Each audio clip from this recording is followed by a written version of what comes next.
Give us a few minutes and we'll give you our unforgettable favorites, from top stories and how we shared them with you to some of our low moments. We have something for everyone, including a tribute to our departing leaders in this ELN Year in Review. Let's start our look with our top stories of the year.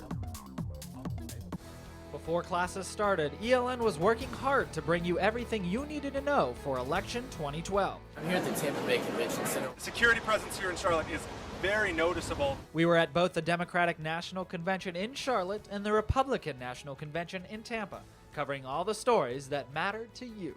We'll cover the local races and, of course, the presidential election. Our coverage continued 3 months later on election night.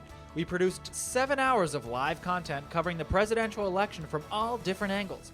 We had reporters at both Obama and Romney's campaign headquarters giving you updates throughout the night. Here in North Carolina, we had reporters covering the gubernatorial race with both McCrory and Dalton. Here to report to you right now that both CNN and NBC are reporting that President Obama has won the 2012 election season. The night was filled with number crunching, panels, and definitely lots of coffee. We brought you the results live as they came in and stayed on the air until all winners were announced. There had to be some political fun as well. Election winners celebrated at both the presidential and gubernatorial inauguration in January. From the state capitol all the way to Washington, D.C., ELN had them covered. Chick-fil-A is here to stay. A push to ban the fast food restaurant heated up at the beginning of the year. The LGBTQ group Spectrum introduced legislation to SGA asking for the removal of Chick-fil-A from campus. Why is, the Chick-fil-A kind of scandal getting so much national attention? For ELN's campus, this needed to happen. The issue seemed to split the student body, with groups emerging in support of the restaurant and others in opposition of having Chick-fil-A on our campus. ELN Local News was there to get the views from both sides of the issues as we followed the story through the SGA meetings, the veto, and the resolution. The debate on gun control echoed across the nation this past year, and here at ELN, after police say 18-year-old Alexis Gray came to ELN with a rifle, ammunition, and other weapons. Campus security apprehended Gray near the Danley Center. She was charged with felony possession of a weapon on a college campus. Coverage also continued throughout the year following the murder trial of incoming freshman Lauren Astley. Police say Astley was stabbed and strangled by her ex-boyfriend Nathaniel Fujita in July of 2011 before her arriving on campus. The jurors officially found him guilty in March, sentencing him to life in prison without possibility of parole. We begin today with breaking news out of Boston. Hours before ELN Local News was set to go live on April 15th, 2 bombs exploded at the finish line of the Boston Marathon.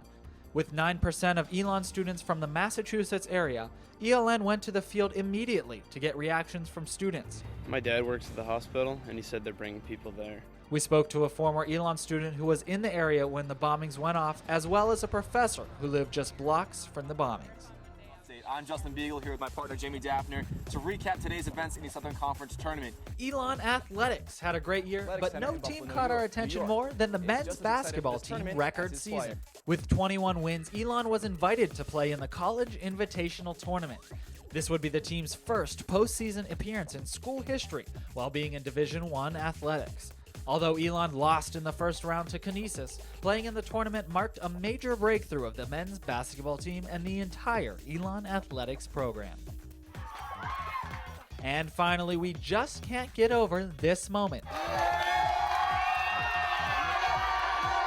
We know he found success, but it has been a long road for Aaron Millett.